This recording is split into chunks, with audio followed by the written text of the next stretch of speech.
Imagine crossing an ocean in total self-sufficiency and then being able to head to the cockpit and fight a fish from the comfort of your own battle saddle. Well, imagine no more, because this is the Nordhavn 75 EYF Rhino, and as well as being the traditional Nordhavn Bluewater cruiser, it's also a sport fisher. So you can cross oceans, but you can also take to the cockpit and battle what's beneath the surface as well. It might be the coolest Nordhavn ever. It's packed with custom features, but does making it sport fisher water down that important Nordhavn formula? Well, let's find out with a full tour. I'm Jack Haines. You're watching YachtBuyer.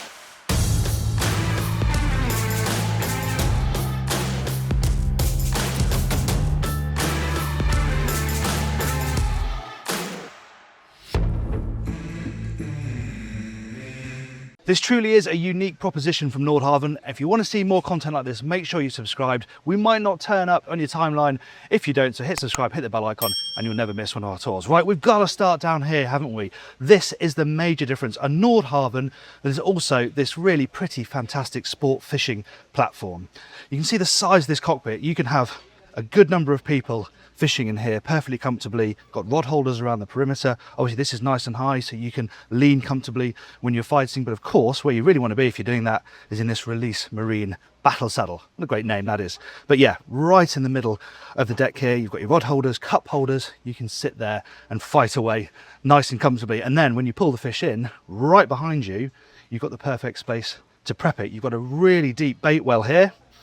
Just entire lid comes off, and then good amount of prep space on either side. This is all storage for fishing equipment on this side over here as well, and then the grill too, so you can grill up the day's catch right here in the cockpit. Rod holders here, rod holders up there. It really is a proper fishing machine, as well as a seriously capable blue water cruiser. And look at the finish as well. You know, this boat is used, the owner really uses it for what it's designed for, but look how beautiful this woodwork is along the top of the bulwarks here. You've got split access in from the bathing platform. The bathing platform isn't very big, but you can easily get in on both sides of the transom. You'll notice this door here as well. That's down to the engine room. Of course, the engine room, the mechanical is such an important part of the Nordhavn product. We're going to go in there towards the end of the video. Let's carry on deck for now and check out that cockpit. On the way to the mezzanine, it's worth pointing out there are wing stations on both sides. Great for berthing, of course, because you're so close to the back of the boat, you can really easily see the pontoon. But if you're backing down the fish as well, you can do that from down here on either side of the cockpit. Very, very helpful indeed. And of course, it's clearly designed for fishing, but that area down there works so well for other water sports as well. If you're prepping water sports equipment, like swimming, scuba, you know, that sort of thing, you've got loads of clear open space down there to do that. But then when it comes to living space, this is a really nice area, raised up so you can survey all that's going on down there. Lovely and shady, catches the breeze, and I really like the way these 4 chairs are arranged looking down over the cockpit. Okay, you can only really seat 4 people around here, but what a great view they've got. And there are some facilities here as well. You've got a little fridge down there, so you can grab a cold drink.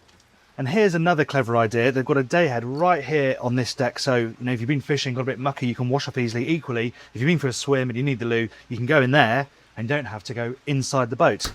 Now, the other thing about this layout is actually full walk around, not always the case on Nordhavns, so you can get up both side decks equally, and you'll see there are boarding gates on both sides too. So if you're at a higher quayside fuel pontoon or something, you can get off each side really easily. Moving forward, on other Nordhavn models, the main decks are asymmetric to give you more space inside the saloon, but this boat is so beamy, you still have that lovely big saloon, as we'll see, but full walk-around symmetrical decks as well. And look how substantial everything is up here. From the fair leads to the guardrails, it feels properly robust. And really the foredeck is a working area. This is the tender deck, as you can tell from these stainless steel strips, which are designed to protect this area from the prop of the outboard as the crane lifts it in and out. And it's got space for a big tender up here, an 1,100 kilogram lift capacity on that crane, so you can have something properly decent sitting here on the coach roof. And there's space for other toys as well, like a stand-up paddleboard. where you really see the heft of Nordhavn's engineering, exemplified by the anchor arrangement. You've got a 150 kilogram Rockner, a 135 kilogram plough, and combined 800 feet of chain, 2 hydraulic windlasses. Of course, you may be anchored for days, weeks on end in remote places. You want to know you've got the holding power to be safe and secure, and you most certainly have. And the nice thing about the design of these boats is how easy it is to get from deck to deck, pretty much anywhere around the edge of the boat. So we can get up to the bridge through the steps in the middle of the windscreen. Let's go. This Portuguese bridge arrangement makes it so easy to get from the bridge down to the tender deck. Really safe and secure up here as well. Obviously you can close this off. Lovely big chunky handrails. There's some storage down here as well. You can't get to the aft deck around the outside. You have to go through the wheelhouse. But what you have got here is a wing station. So if you're mooring starboard side too, especially, the skipper can be out of the wheelhouse, down here with the controls for the thrusters and throttles, looking down the side of the boat. Really very convenient. And don't forget, you've got the same in the cockpit as well. So you should be able to get yourself a nice position, whatever berth you're coming into. And there are side doors on both sides that lead inside the bridge itself. Okay, here we go into the nerve centre. Always an enjoyable part of the Nordhavn tour. This feels very purposeful, almost commercial to be honest, but when you think about the sort of cruising this thing's capable of, you have to have all the right kit up here. I mean, look at this suite of screens with a mix of the time zero, weather and navigation software, cameras down here, and so well presented. You've got all your controls down here for, you know, engines, thrusters, autopilot of course, and up above, more the machinery. So you've got your twin generators.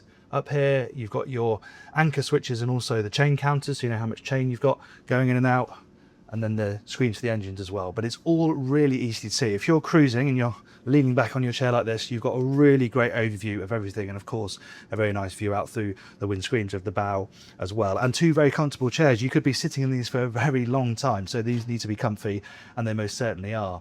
Now when it comes to engines, of course some Nordhavns have a main engine and then a wing engine. This has got two equally sized engines, a pair of MTU 740 horsepower. Yes, it may look like a Sportfisher, but it's no speed machine. Top speed is still around 12 knots, but it's designed to go far at slower speeds. So at around 7-8 knots, you've got 3,200 nautical miles of range. So it still has that ocean crossing capability that you would expect of a Nordhavn. The fishing stuff is not affecting that in any way. Aft of this section, this nice seating area, so guests can come and enjoy the ride from the bridge itself and take everything in, the views, what's going on at the helm. Really nice place to sit. Great for the captain as well to have a space that's still facing forward, but they can sit down with maybe a laptop open. And this is where their cabin is. This is the crew space on board this boat. Really well connected to the bridge. Of course, I really like these cabins. They're not enormous, but high up on the boat, nice and bright, great views, and creature comforts are decent as well. Storage up here, and then a totally separate bathroom and a separate shower within there as well. So the space is relatively generous, and even for guests, if they're up here, it's nice that there's a toilet on this deck and you don't have to go downstairs. But there's more. We have the chart table down here. Another place to do a bit of work, of course. Printer, communication is all grouped in this area, still very much in touch with the bridge. And I said you can't get around this deck to get aft, but there's a door here. So let's head back outside. Who says you can't have outdoor living space on board a Nordhavn?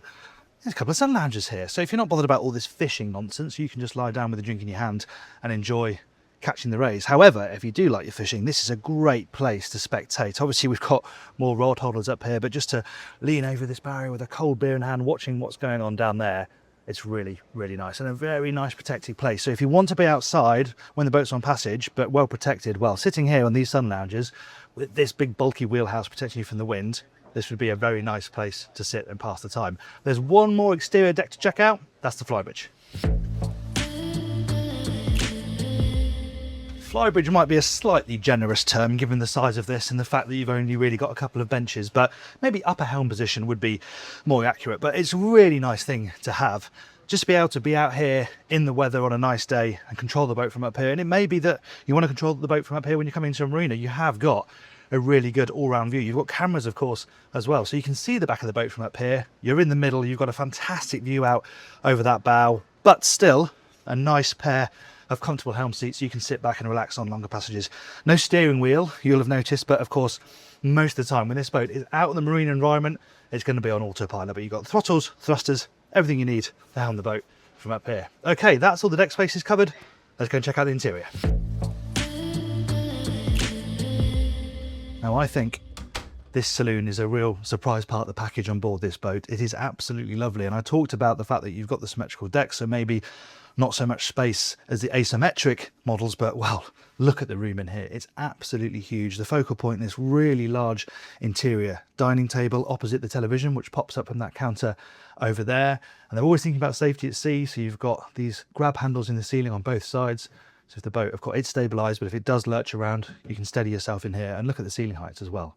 It feels enormous. So you've got this nice thick seating on this side, and then more casual furniture over here, a sofa in that corner, this armchair, and then something that really builds into that feeling like you're at home on the water is the breakfast bar with the stools there, and a big size breakfast bar as well. You can easily serve your food over here. You can eat here comfortably too and have a chat with the person in the galley, and it really does feel like a kitchen. I've got a tiled floor with a lovely mosaic set into the middle of it, storage dotted all around overhead. Of course, cooling space is massively important.